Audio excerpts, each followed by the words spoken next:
Here are Bob and Ray. Hello. Today's guest, with an unusual occupation, is Mr. Hilary Venable.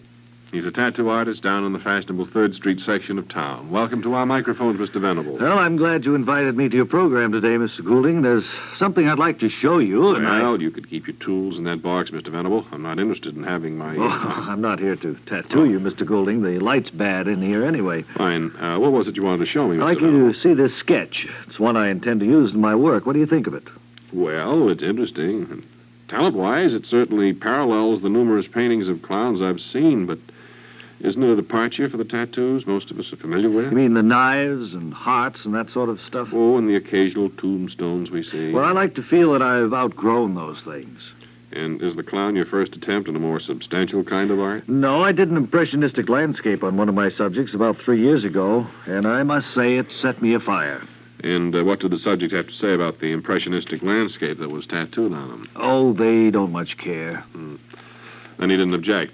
Well, actually, he had asked me to tattoo a picture of a snake with a flag in its mouth.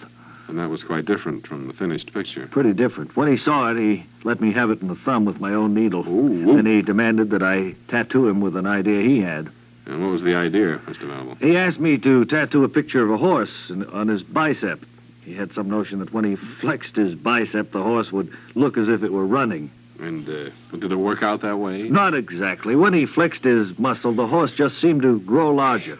Didn't seem like it was running at all, but he was satisfied with it. At least I didn't get stuck with a needle again. Well, aren't you losing customers because you've taken to more pretentious ways as a tattoo artist? Well, it's the old business of the commercial kind of art as opposed to the inner and more creative art urge. And in order to eat, I suppose you have to keep your hand in the more commercial aspect of your profession. So. Yes. Well, Mr. Venable, what was the most unusual bit of tattooing you ever did? That's not too difficult to answer. One day a man came to my shop and asked to have the first 3 pages of Pilgrim's Progress tattooed on his chest. And was the tattooing job successful, Mr. Venable? Well, some of it you can read, some of it you can't.